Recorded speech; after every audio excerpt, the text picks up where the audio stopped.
मेरा नाम चिन्मय है और मैं असम का रहने वाला हूँ। जो कहानी मैं आपको बताने जा रहा हूँ, यह मेरे मामा जी के साथ घटित सच्ची घटना है।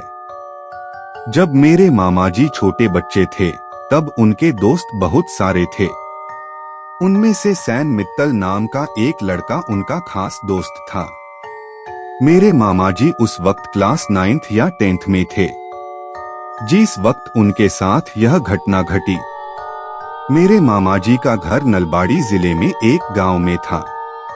मैं आपको गांव का नाम नहीं बता सकता। मेरे मामा जी का नाम किशोर था।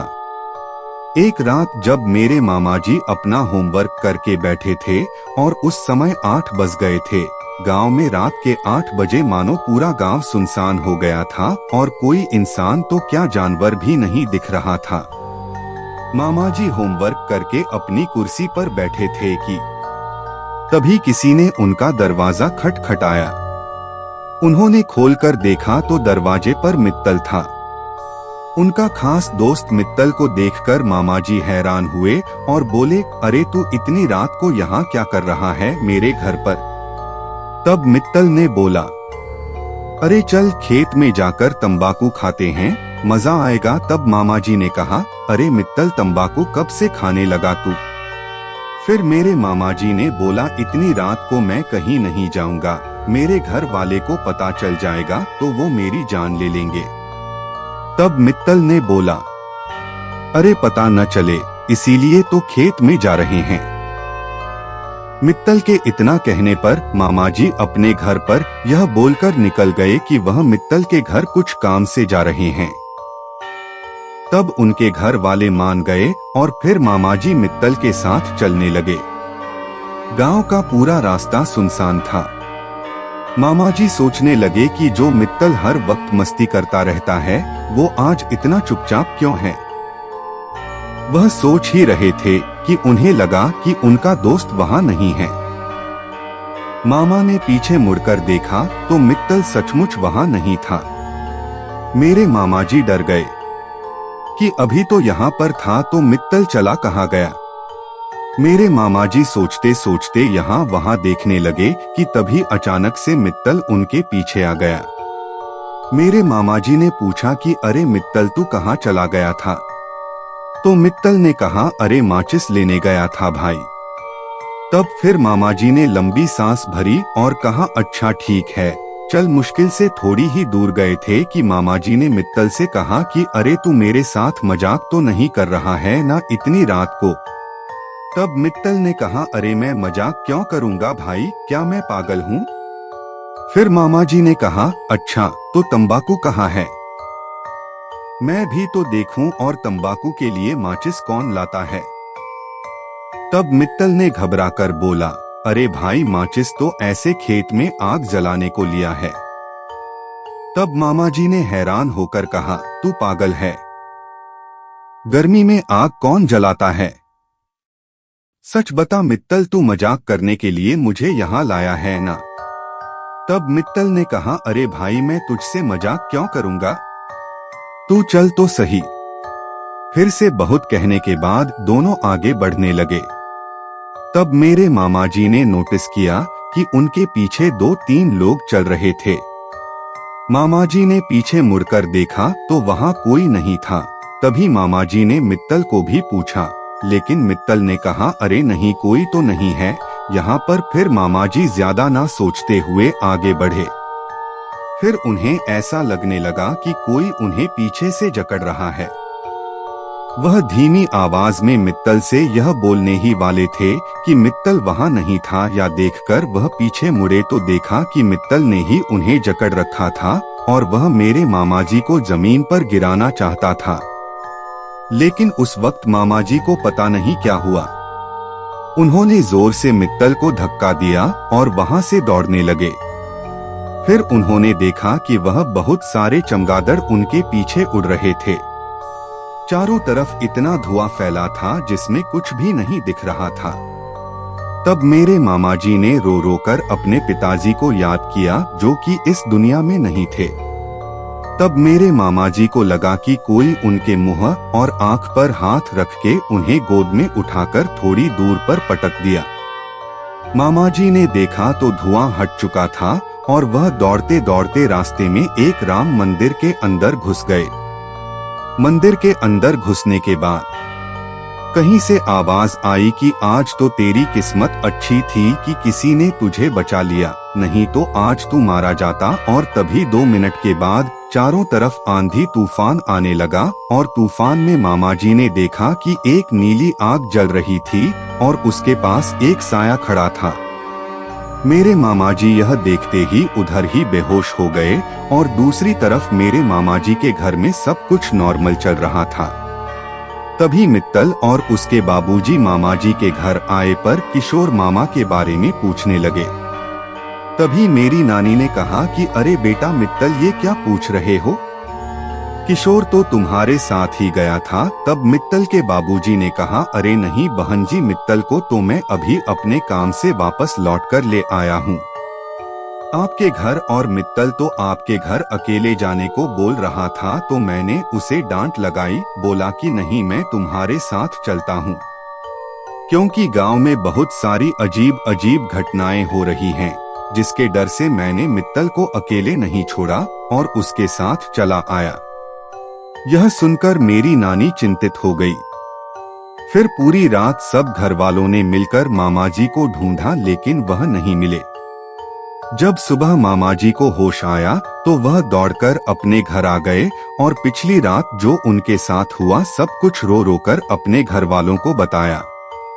तब नानी ने बताया कि वह नीसी डाक थी जो अपने शिकार को लेने आई थी, लेकिन मामा जी की किस्मत अच्छी थी कि उन्हें कुछ नहीं हुआ। लेकिन मेरे मामा जी बताते हैं कि उस दिन उनके पिताजी ने ही उन्हें बचाया था और वह साया मंदिर के बाहर सारी रात उनकी निगरानी के लिए रुका हुआ था। वह उनके पिताजी ही थे जो उनकी रक्षा करने के लिए पूरी रात मंदिर के बाहर खड़े थे। अब बढ़ते दूसरी कहानी की ओर। मेरा नाम चिन्मय है और आज मैं आपको दूसरी कहानी बताने जा रहा हूँ। यह घटना मेरे पड़ोस के 2 भाइयों के साथ घटी थी, वो भी अलग अलग टाइम पर। पहली घटना जो साल 2016 में घटी थी, जब मैं क्लास 7th में था। ये कहानी छोटी है लेकिन काफी ज्यादा डरावनी है। उन भाइयों में से बड़ा भाई जिसका नाम जयंत था, उसकी उम्र लगभग 15 साल होगी। वह अपने बुआ के घर गया हुआ था जो कि उसके घर से केवल 5 किलोमीटर ही दूर था। वह सुबह को गया था और रात वापस आते आते जाते। जयंत बहुत बहादुर था। उसको भूत प्रेत से बिल्कुल भी डर नहीं लगता था। तो रास्ते में जोरों की बारिश स्टार्ट हो गई। वह बारिश से बचने के लिए एक स्कूल के बरामदे में जाकर खड़ा हो गया। उसने चारों तरफ देखा तो चारों तरफ सिर्फ अंधेरा ही अंधेरा था। बस इक्का दुक्का गाड़ियां ही जा रही थी। तभी उसने देखा कि सामने से कुछ छोटी लड़कियां थाल में दिया लेकर स्कूल के अंदर जा रही थीं। जयंत यह सब देख रहा था, लेकिन उसने कुछ नहीं किया क्योंकि वह जानता था कि यह सब इंसान नहीं कुछ और ही है, क्योंकि बारिश में दिया जल कैसे रहा है। वह चुपचाप उधर ही खड़ा रहा। उसने देखा कि वह सारी लड़कियां स्कूल के अंदर गई और तकरीबन 15 मिनट बाद ही बहुत भयंकर भयंकर आवाजें आने लगी। ऐसा लग रहा था जैसे कोई डेस्क और बेंच को उठा उठाकर पटक रहा है, लेकिन जयंत डरा नहीं। उसे लगा कि अब उसे यहाँ से जाना चाहिए क्योंकि यहाँ ज्यादा देर रुकना खतरे से खाली नहीं। लेकिन उसे ऐसा लगा कि जैसे किसी ने उसे जकड़ रखा है। वह अपनी जगह से हिल भी नहीं पा रहा था और यह सारी घटना 1 घंटे तक चलती रही। तभी जयंत गुस्से में चिल्लाकर बोला कि बस बहुत हुआ। मैं जानता हूँ कि तुम कौन हो और मेरी तुमसे कोई दुश्मनी नहीं है, इसलिए मुझे यहाँ से जाने दो। तभी थोड़ी देर बाद सारी आवाजें बंद हो गई और थोड़ी देर बाद बारिश भी रुक गई। इतना देखकर वह दौड़ते हुए अपने घर की तरफ भागा और बिना कुछ बोले अपने घर के अंदर आया और सो गया। फिर जब सुबह हुआ तो उसने सारी बात अपने घर वालों को बताई। तभी उसके दादाजी ने कहा कि बेटा, तुम जिसकी बात कर रहे हो वह एक छलावा था, और छलावा किसी का भी रूप लेकर इंसान को परेशान करता है। और जो कल रात तुमने देखा वह भी एक छलावा था, और कल रात तो बारिश हुई भी नहीं थी, क्योंकि जब तुम रात को आए थे तो तुम्हारे कपड़े बिल्कुल भीग रहे थे, जो तुम घर आते ही सो गए थे। तुम्हें उन्होंने कुछ इसलिए नहीं किया क्योंकि तुमने हमारे कुल देवी का धागा अपने हाथ में बांधा रखा था, इसलिए बस तुमको डरा ही पाई। अगर तुमने यह धागा नहीं बांधा होता तो शायद वह तुम्हें कुछ भारी नुकसान भी पहुंचा सकती थी। मेरा नाम विकास है और मैं बिहार में बेगूसराय का रहने वाला हूँ। ये कहानी आज से 10 साल पहले की है और ये घटना मेरे पापा के साथ हुआ था।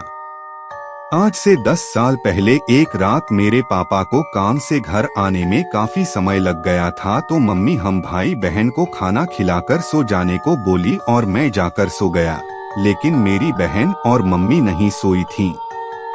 वो दोनों मेरे पापा का इंतजार कर रही थी, और मेरे घर में एक कुत्ता भी था जिसका नाम टोनी था। उसको भी मेरी मम्मी खाना खिलाकर बांध दी थी। और फिर रात के 12 बजे मेरे पापा घर आए और फिर वो अपना हाथ मुंह धोकर आकर बेड पर लेट गए, और फिर मेरा नींद तभी अचानक खुल गया। मुझे ऐसा लगा जैसे कोई दरवाजे पर खड़ा है और दरवाजा खोलने के लिए बोल रहा है। यह बात मैं अपने मम्मी पापा से बोला, लेकिन मम्मी पापा ये लोग बोले कि अरे कोई तो नहीं है, दरवाजे पर लगता है तुमने कोई सपना देखा है, जाओ जाकर सो जाओ। और मम्मी रसोई रूम में चूहा पकड़ने वाला पिंजरा लगाई हुई थी। रसोई रूम मेरे रूम से लगा ही हुआ था। उसी समय वो पिंजरा बंद होने का आवाज आया तो मम्मी देखने गई तो देखी उसमें 2 चूहे फंसे हुए थे। मम्मी उस पिंजरे को लेकर रसोई से बाहर आई तो पापा बोले कि अरे इसको रख दो, सुबह फेंक देना। लेकिन मेरी मम्मी बोली अरे नहीं, अभी फेंक देती हूँ और पिंजरे दोबारा लगा देती हूँ, सुबह तक ये पिंजरे में और फंस जाएंगे चूहे। मम्मी यह बोलते हुए दरवाजा खोले। तभी जैसे ही मम्मी ने दरवाजा खोला तो मेरा कुत्ता टोनी जोर जोर से भौंकने लगा।